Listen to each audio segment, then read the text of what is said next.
Greetings to you, my friends. Good to see you, indeed. Now, for you I have a tale of a certain magpie who got more than he bargained for. But before we fly into his misadventure, do like, share and subscribe to this channel. It'll keep these stories coming to you and spread them far and wide too. So, now let us swoop into the tale of A Pilfered Ring. Yes.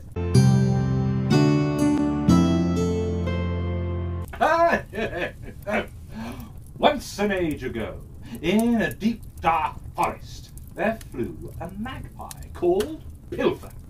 Now, Pilfer wasn't a bad sort at heart, but he did have one weakness: the shine that glitters and sparkles in the sun.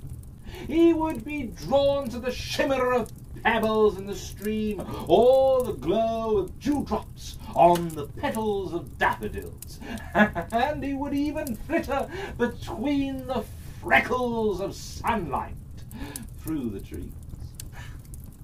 One day he saw a stranger walking down the forest road.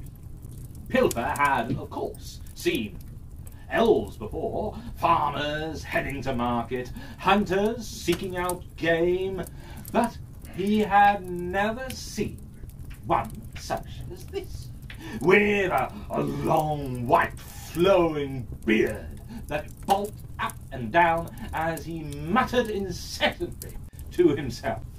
However, that wasn't what caught Pilfer's eye, for dangling down from his staff was a golden ring holding a glimmering jewel that called out to Pilfer. The ring rattled and teased as Pilfer flew from tree to tree, following the stranger through the forest, until one fateful blow sent the ring to freely rolling down the staff and onto the ground, unnoticed by the stranger as he walked on. Pilfer, as quick as a flash, swooped down and took hold of the ring. The moment it slipped onto his talon, a curious sensation overwhelmed him. Pilfer was growing larger and larger by the second. His wings were becoming paler and thinner, and his beak was shrinking until it was but a button. Pilfer stood up straight and looked around. Everything seemed much smaller than a few seconds ago, and when he went to give a squawk of surprise, the words, "Oh my!" burst out. Pilfer looked to where his wings once were, but instead saw arms. He rushed to the stream, and there in his reflection was an elf. Later that day, Pilfer, now quite comfortable in his new form, strode proudly into the village. It did take him a few trips and falls to get full control of the feet, in all truth. But now he walked as though he'd been Elven his whole life. The market square was even more bustling than he'd imagined, full of shouts and smells as the flock of elves haggled and bartered with one another. Pilfer wandered around, drinking everything in eagerly.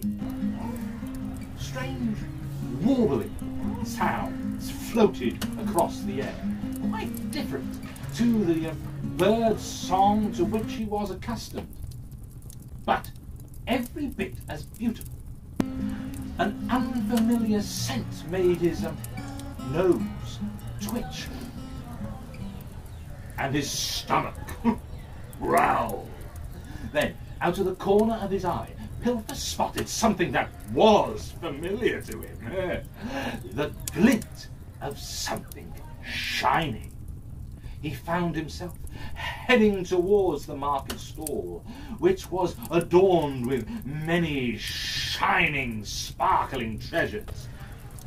Pilfer watched as an elf maiden selected a glittering chain and handed over several golden stones.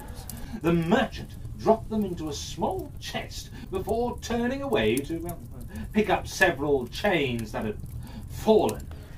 Quick as a flash, Pilfer's hand shot out and grabbed one of the golden stones.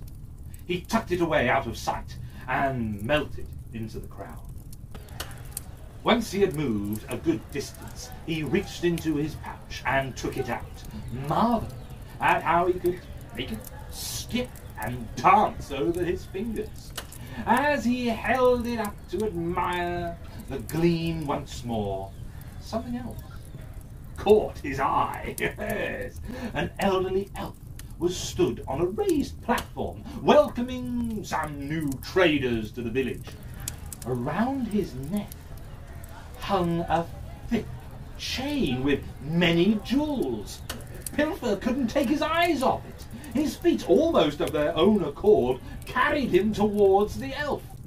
The elderly elf had slowly descended the steps of the platform to the sound of cheers and applause. He headed over to a grand yet comfortable-looking chair and removed his chain, laying it on a cushion. He settled into his chair and shut his eyes. Pilfer's hand shot out again and closed around the chain. Once again, he stowed it in his pouch before slipping back into the crowd. He waited until he was safely away before he got it out to admire it. The jewels winked and glinted as he turned it this way and that. Pilfer held it up to the sun to watch the light splinter and bounce off it, when, once more, something caught his eye. It was a flash of brilliant fire just disappearing into the crowd. Pilfer hurriedly stowed the chain out of sight and followed. The fire danced and shone through a particularly busy area of the square, but Pilfer was able to reach out a hand and seize a few strands. Unlike the stones and the chain, however, the fire didn't come away willingly. A loud shriek rang out, and Pilfer realized with a surge of horror that the fire was, in fact, bright hair attached to the head of an elf maiden. She cried out to her father, an angry-looking butcher holding a large knife. Pilfer turned to run away, and to his immense fear he saw that the butcher was pointing at him and shouting for everyone to chase him. Pilfer sprinted as fast as his new legs would carry him, missing his wings and wishing he could simply fly away. He ran all the way back through the village and into the forest until he ran with a smack into none other than the very wizard whose ring he'd taken. "Oh, please help me!" gasped Pilfer as the crowd thundered into the clearing. The wizard held up a hand and the crowd stopped, still glaring at Pilfer. "What is going on here?" asked the wizard to the crowd. They all roared that Pilfer had attacked the butcher's daughter, ignoring Pilfer's protests and pleas. The wizard, having spotted his ring on Pilfer's finger, quickly worked out what was going on. He turned to Pilfer with a stern eye. "My friend, is there anything in your pouch you wish to return?" Pilfer slowly reached into his pouch and withdrew the chain and golden stones. A gasp and murmur rose up from the crowd. "Please, do not be angry with this young elf," he explained, patting Pilfer's shoulder. "he has come from very far, yes, and is unfamiliar with our ways. He was simply admiring these objects, such treasures to him, but so unseen by your accustomed eyes. It's just unfortunate that you saw fit to chase out this newcomer rather than to educate him on your customs. Of course, he will now return them to their rightful owners with a sincere apology." Pilfer did just that. First returning the golden stones to the merchant, then the chain to the elder elf. Finally, he went to the butcher and asked him to pass along his apologies to his daughter. The crowd, still angry, softened somewhat at Pilfer's genuine remorse. The wizard beckoned Pilfer over to him. "And now I believe you have something that belongs to me," he said. Pilfer looked down at the ring on his hand once more, before sliding it off his finger and handing it back to the wizard with another apology. Almost immediately, Pilfer began to shrink. His arms sprouted feathers, his nose elongated to a beak, and his feet became sharp claws.